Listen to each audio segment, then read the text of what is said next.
Hey guys, Sarah here.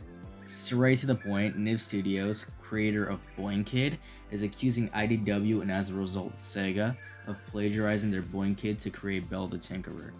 So, as far as I'm aware, no one else knows who the fuck Boing Kid is but Niv themselves. So, to expand on that, they've been silently publishing comics, webtoons, and merch since about 2015. So much so that until they had the big blue stick up there, until they had a spat about the Belle design, they were inactive on Twitter for like almost 2 years. Their site is simple and to the point as well, and seems professional enough. Now, where does Sonic the Hedgehog come into play? Well, just a couple days ago, an artist who works in the Sonic IDW comics by the name of Jen's Drawings on Twitter made public a complaint filed by Niv Studios via Twitter, which has the most asinine limp dick similarities listed under the thin veil of being infringements.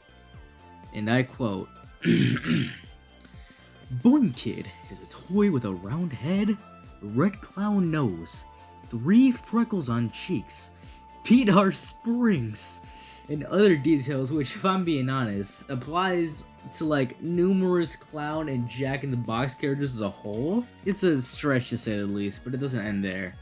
Obviously, Jen doesn't take no type of BS because she went straight to the punch and rightfully asserted that someone at the studio is just a little small-brained, notes that the character and her art depicted isn't theirs, and agrees with my assessment that the infringements are broad as fuck.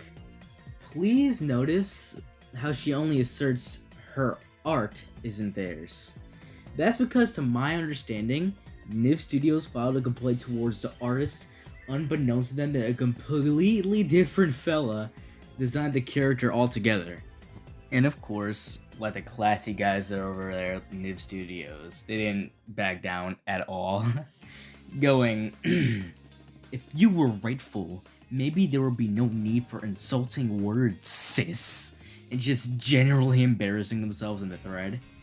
And they later revealed in the same thread and then in an individual tweet afterwards that they had contacted IDW in 2019 for possible Boing Kid distribution and got fucking aired.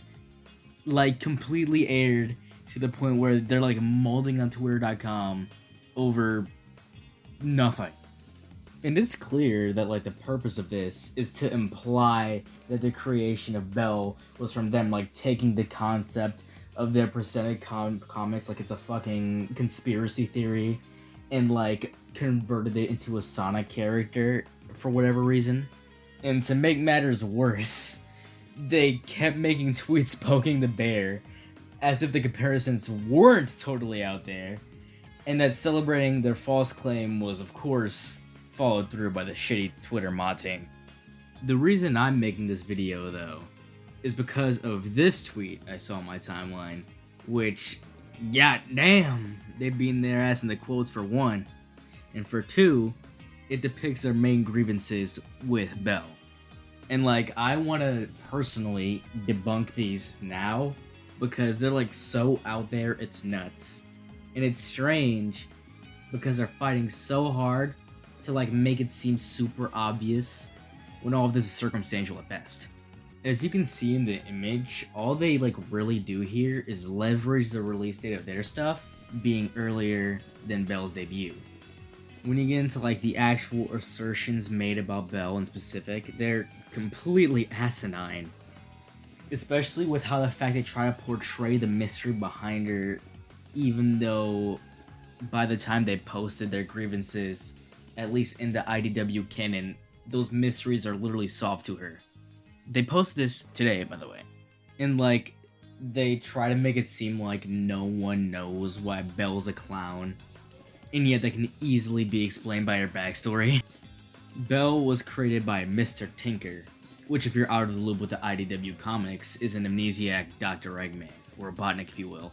Mr. Tinker was a resident of Windmill Isle, where Eggman ended up after he lost a war in Sonic Forces, and as a result, became good.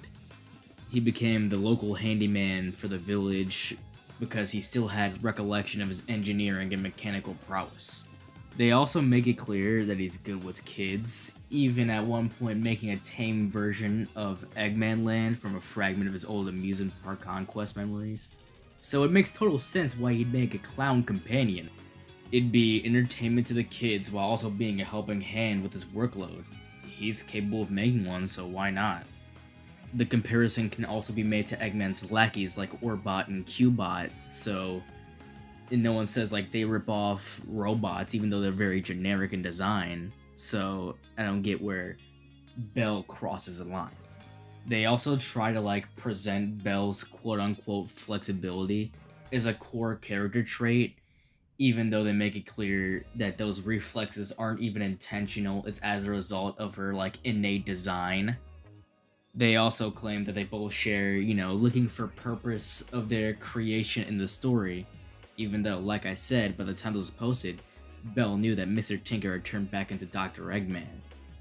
And like, if you're going to make that comparison, then what's stopping you from saying that Shadow was a precursor to Boing Kid? What's to say that Boing Kid isn't copying Shadow's, because, he didn't know his creation either. He had a very similar backstory, in fact. The only thing stopping me from saying that Boing Kid is ripping off Shadow is that I'm not a complete asshole. So that's all Niv's claims, easily deflated, basically like boiled down to a science, and now all that's left is like a motivation as to why they'd embarrass themselves on social media like this. And I personally think that, like, it has to be a publicity stunt, right? Because, like, they have got to know how stupid this looks. And, like, also, IDW Sonic isn't, like, making chump change either. IDW Sonic is huge. So I feel like one could easily wager that they kind of wanted to jack the others a little bit to get some quick cash, knowing that since they pitched to IDW in the past, it'd give them maybe like a smidge of credibility to their fucking Herculean claims. And the crazy part is that they weren't even really wrong. It's kind of working, because like I can guarantee you that most people, let alone Sonic fans, didn't know what the fuck a Boing Kid was until a couple days ago. And they say that negative attention is still good attention, so maybe they were kind of like shooting for that in their conquest to make themselves look like the biggest idiots imaginable on social media today. And I want to take a second to just present some of the absolute ass beatings they were getting in the quotes, so just observe. Look at that one. Whew. Damn. Holy shit. And like, yeah, it got people's eyes. So, it worked out in the end for them. That's all I really wanted to talk about today, though, fellas. So, I hope you enjoyed the video. I actually put a little bit of effort into this one. Ciao.